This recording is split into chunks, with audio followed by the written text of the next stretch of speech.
Assalamualaikum warahmatullahi wabarakatuh. Berjumpa kembali dengan saya Muhammad Agung Hidayatullah.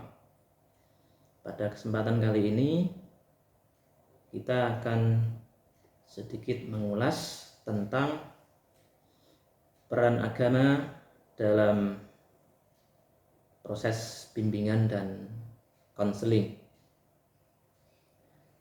terutama bimbingan konseling yang dilakukan di satuan pendidikan, baik itu sekolah ataupun madrasah.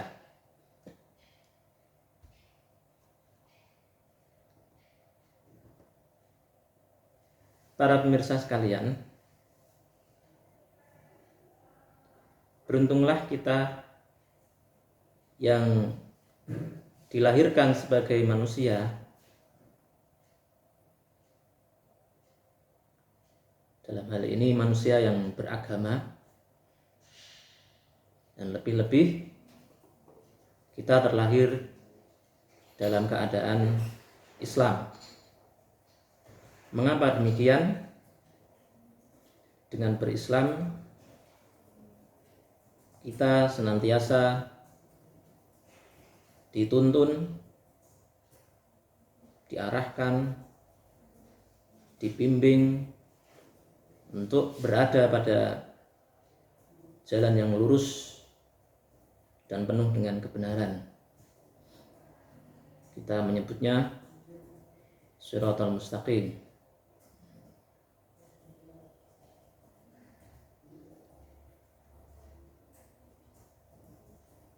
Sebagai muslim, kita dibekali oleh Allah Subhanahu wa taala berupa dua pedoman yang agung, yaitu Al-Quran dan hadis. Keduanya menjadi pegangan bagi kita pedomani dengan harapan nantinya kita akan menjadi insan yang bertakwa, menjalankan perintah Allah, menjauhi larangannya. Kita juga berharap menjadi manusia yang berakhlak mulia dan disenangi oleh sesama.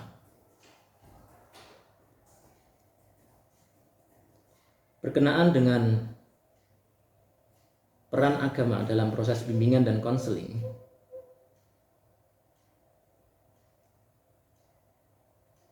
jika kita memperhatikan kembali bahwasanya di dalam proses bimbingan dan konseling, di sana terdapat pengarahan, terdapat bimbingan yang dilakukan oleh seorang pembimbing atau konselor, diberikan kepada siapa?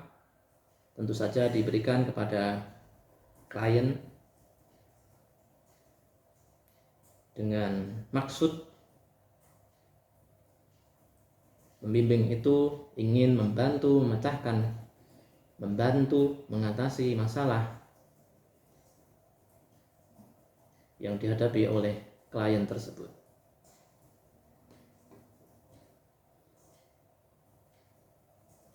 Jika kita berada pada konteks dunia pendidikan, masalah pada diri siswa ada kalanya berupa masalah pribadi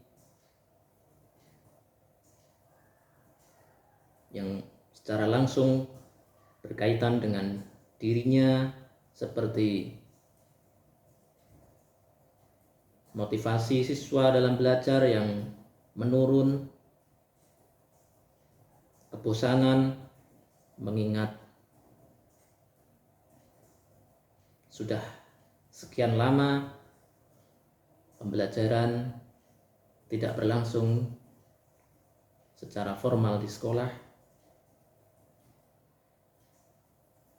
atau masalah sosial di mana masalah itu bisa saja terjadi pada diri siswa ketika sedang bermasalah dengan siswa yang lain, atau siswa bermasalah dengan segenap sivitas, entah itu guru atau karyawan atau siapapun itu yang ada di sekolah. Ada kalanya masalah pada diri siswa berkutat pada karirnya. Dalam hal ini khususnya siswa yang sedang berada di kelas akhir, misalnya kelas 12, akan kemana nantinya setelah lulus. Siswa tersebut mungkin bingung atau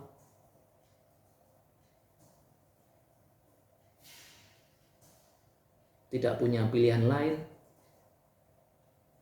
ketika dihadapkan pada sebuah pilihan yang diberikan oleh orang tuanya, sehingga hal itu membuatnya butuh akan pertolongan atau bantuan dari seorang pembimbing atau konselor.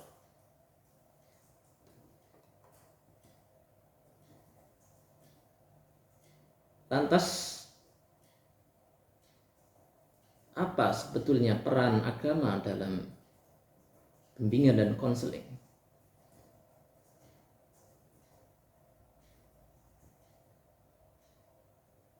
Ada banyak sebetulnya pemirsa yang diperankan oleh agama dalam proses bimbingan dan konseling.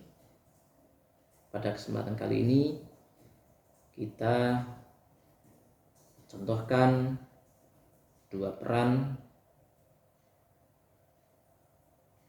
yang kita dasarkan pada pedoman pada Al-Quran sebagai sumber utama, sumber primer,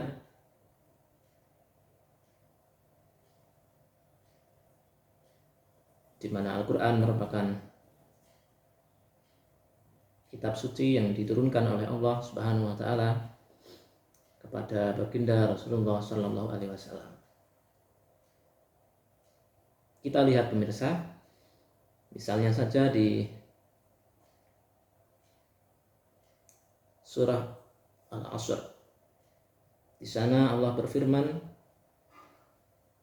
"Wal 'asri innal insana lafi khusrin illa alladziina aamanu wa 'amilus shalihati wa tawassaw bil haqqi wa tawassaw bis sabr."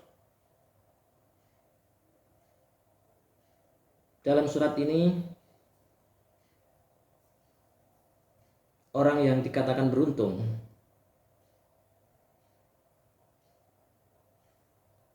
adalah orang yang berlaku baik, soleh, kemudian mereka yang saling menasihati untuk kebenaran dan saling menasihati untuk kesabaran.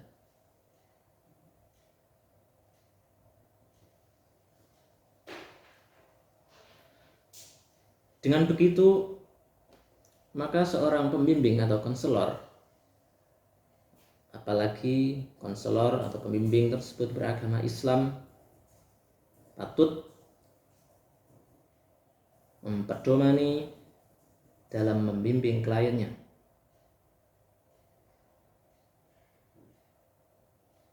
ia mesti memberikan nasihat yang mengarah kepada kebaikan. Bukan sebaliknya, seorang konselor menjerumuskan pada suatu keburukan. Di sisi lain, pemirsa, klien juga mesti paham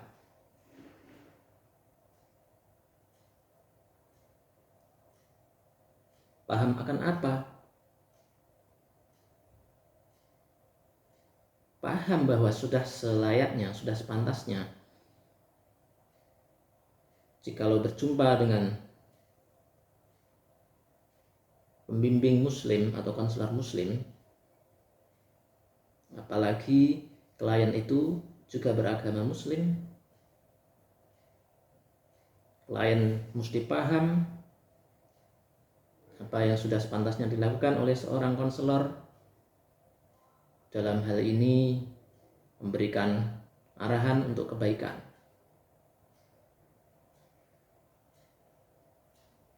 Bukan arahan yang menjerumuskan klien pada keburukan. Sehingga jika dua sisi antara pembimbing dan klien sama-sama paham akan apa yang mesti dipedomani itu, saya yakin proses bimbingan dan konseling akan berjalan mulus dan tentu saja mendapat ridho dari Allah Subhanahu wa Ta'ala, karena makhluknya telah berpedoman pada apa yang Allah gariskan.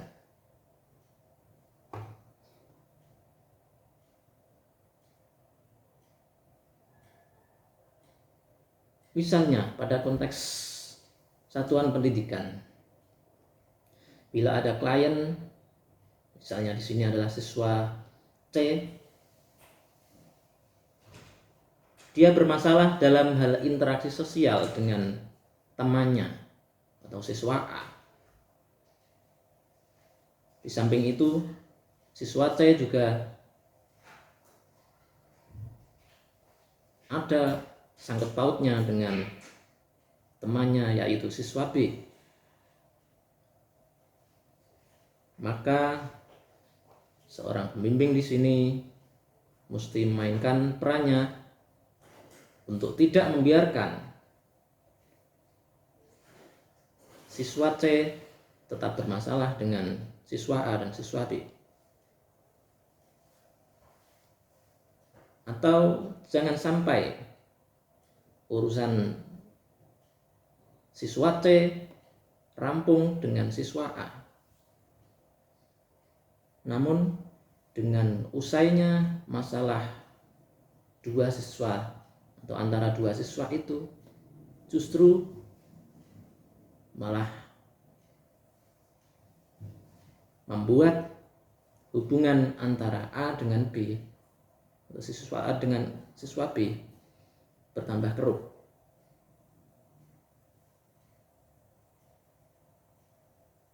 Maka dari itu pemirsa, pada posisi ini jika kita ingin menyimpulkan, agama berperan sebagai alat kontrol, bimbingan, dan konseling.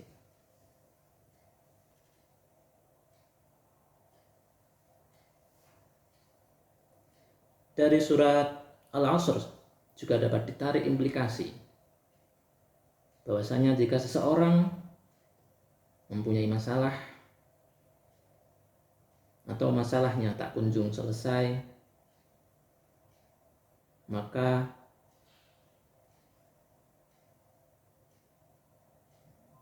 seseorang itu tetap perlu mengatasinya dengan penuh kesabaran.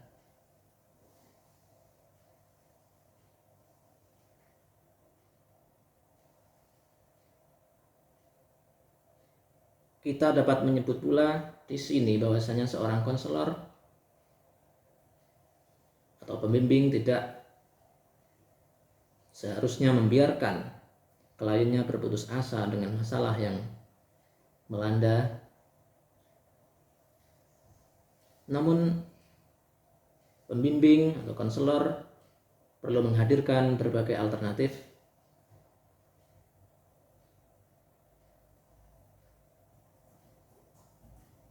pemecahan masalah yang relevan dengan konteks yang ditemukan pada diri kliennya.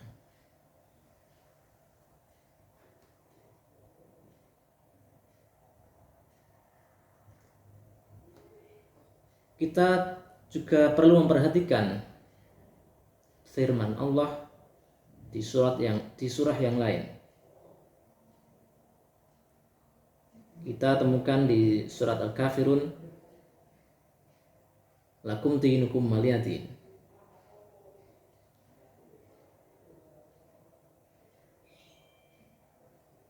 Pada konteks ini, bila di sekolah umum terdapat siswa dengan beragam agama atau kepercayaan, maka seorang pembimbing atau konselor tidak diperkenankan membenturkan agama satu dengan agama yang lain tatkala dia mempunyai klien yang berbeda agama dengannya.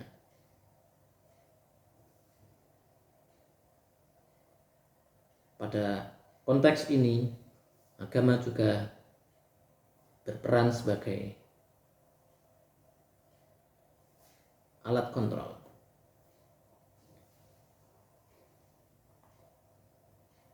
Selanjutnya pemirsa, jika ada klien yang berkonsultasi tentang perjodohan misalnya, maka Islam telah menggariskan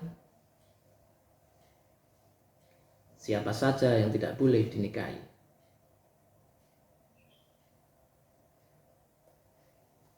Kemudian jika ada klien yang berkonsultasi tentang karir, maka Islam pun telah menekankan agar seseorang mencari rezeki yang halal.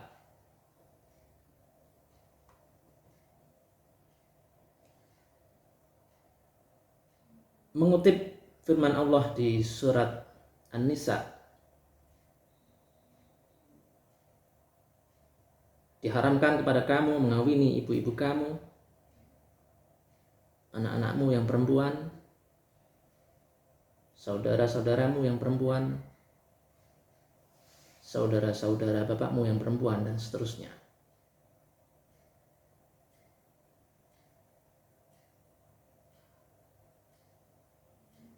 Dari sini ketika seorang pembimbing atau konselor menemukan klien yang berkonsultasi tentang siapa mestinya calon suami atau istrinya, apa yang difirmankan oleh Allah di surat An-Nisa ini mesti dijadikan sebagai rujukan, sehingga agama di sini berperan sebagai bahan rujukan bagi pembimbing atau konselor dalam memberikan bimbingan pada kliennya.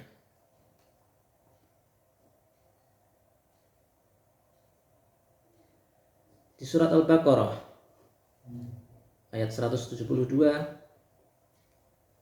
difirmankan, ya ayyuhalladzina amanu kulu min thayyibati ma razaqnakum washkuru lillahi in kuntum iyyahu ta'budun. Wahai orang-orang yang beriman, makanlah dari rizki yang baik yang kami berikan kepada kamu dan bersyukurlah kepada Allah jika kamu hanya menyembah kepadanya. Dari ayat tersebut, seorang pembimbing atau konselor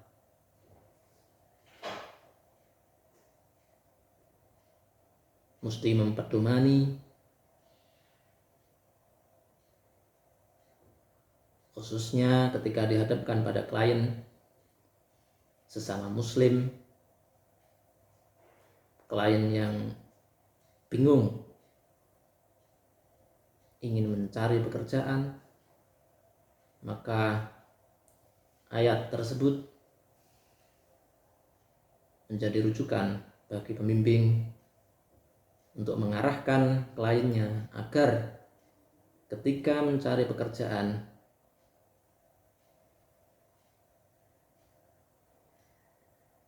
diharuskan pekerjaan yang